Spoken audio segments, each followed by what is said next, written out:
Hey everybody, welcome back for another edition of Storytime. My special guest is already hanging out with us right now, in case you can't see him up there. This week we have with us a mountain horned lizard who, for whatever reason, seems to think my head is actually a mountain. Kind of not really all that out of the norm for a mountain horned lizard to do this, because like the name implies, they live in mountainous regions, which means they like to be up high and they like to climb. So when I have a mountain horned lizard out, a lot of times they end up jumping to my shoulder and then jump into my head like Aldo in here just did. So what this does is allows him to kind of survey the land, see what's going on. He can make sure that there's no danger or anything happening. So he can hang out on my head, and this actually makes him kind of feel safe. Although he did just jump to the ground. Come here. Where are you going? And we're back because he decided he'd jump off my head. Some reason thought he could hang onto the wall and then tried running down the sideline. But we have him back, and now he's kind of like, oh, what am I doing here?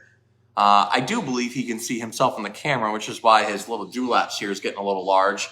He thinks he's seeing another mountain horn lizard and think that that lizard's fronting on his territory. So he's just sitting there kind of having a stare down with himself, wondering what's going on. Now, mountain horn lizards are really cool jungle species of lizard. They're the Acanthosaurus genus, which has like all kinds of crazy looking lizards in it. So where these guys come from over in Asia, there's a huge variety of colors when it comes to Acanthosaurus. Some of them are emerald green, some of them are dark green, some have browns like this one does. Some of them even have tints of blue and purple and yellow throughout them. And all of them are known for the different types of spike. Yeah, there you go, buddy. The different types of spikes that they have on them. Now, this particular species is usually known for having a spike that comes up off of each eye. Now, it's basically just extra skin. And a lot of times they end up breaking off just because these guys are so jubilant and animated and jumping around all the time. They end up hitting themselves, bonking their head, and then, the horn kind of breaks off. Unfortunately, it doesn't grow back, but that doesn't make him any the less handsome than he already is right now. As he jumps onto the camera. Mountain horn lizards are, in my opinion, one of the coolest lizards to own, because unlike when we own things like beardies, which are going to need like a 70 to a 90 gallon tank or larger, really high heat, lots of UVB, or leopard geckos, which need somewhat kind of high heat, but really don't see them all often. These guys are just high humidity, low temp, and they are super active.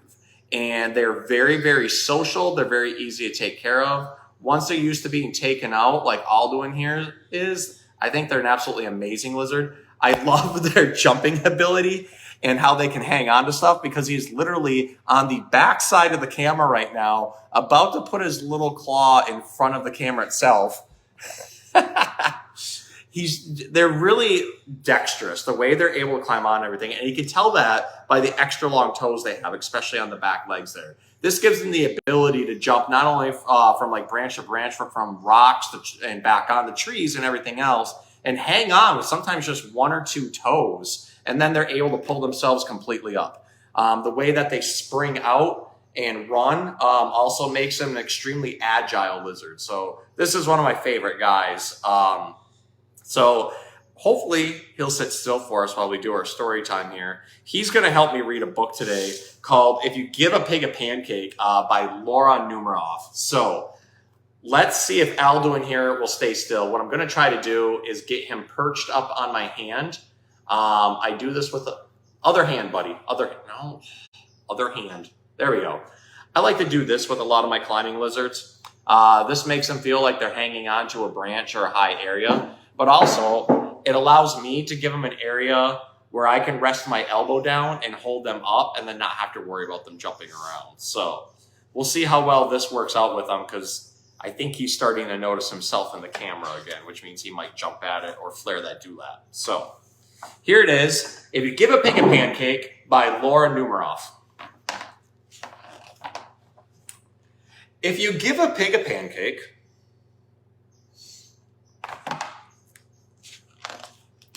she'll want some syrup to go with it. You'll give her some of your favorite maple syrup.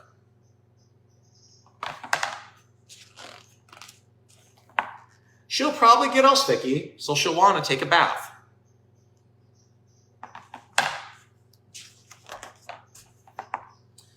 She'll ask you for some bubbles. When you give her the bubbles, she'll probably ask you for a toy. You'll have to find your rubber duck.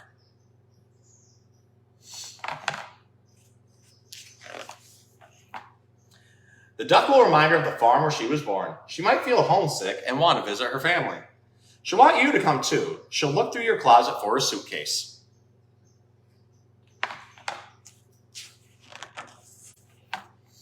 Then she'll look under your bed. When she's under your bed, she'll find your old tap shoes. She'll try them on. She'll probably need something special to wear with them.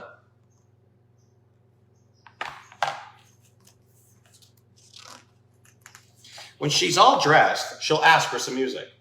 You'll play your very best piano piece and she'll start dancing.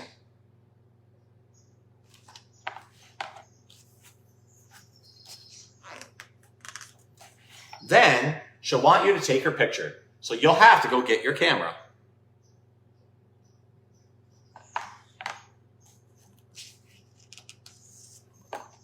When she sees the picture, she'll ask you to take more. Then she'll want to send one to each of her friends.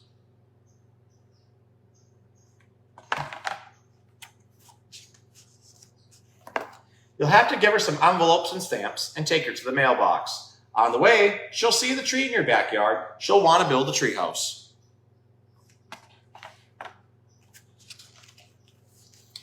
So you have to get her some wood, a hammer, and some nails. When the tree house is finished,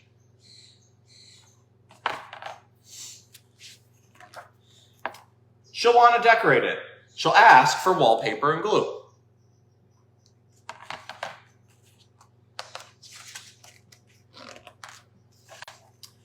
When she hangs the wallpaper, she'll get all sticky. Feeling sticky will remind her of your favorite maple syrup. She'll probably ask you for some more.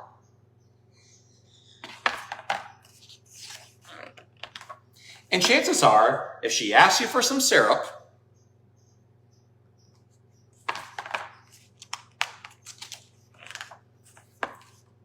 she'll want a pancake to go with it. That was If You Give a Pig a Pancake by Laura Numeroff, which I'm pretty sure is a book about being ADD or ADHD, because every time that she did something for the pig, it reminded the pig of something else, and then the pig wanted to do that. And then would get halfway through that, and then would decide, oh, I need to do this, and then I need to do that and that. Some of us are very familiar with that whole concept, where we decide we want to start a project, and we start doing it, and then we see another thing that we needed to do, and then we go do that one, and then when we're in the middle of that project, we're like, oh, I need to go do that project, and we start that, and then we start doing this project. So if you ever feel like you're constantly running around and trying to do a million different things at once, don't worry, you're not alone. There's some of us who also feel that way, and I'm pretty sure there's others who also feel that way. So I hope you enjoyed learning about our mountain horned lizard friends here, because she's super cute. And I hope you enjoyed our book, If You Give a Pig a Pancake by Laura Numeroff. So until next time, have a good night and be safe.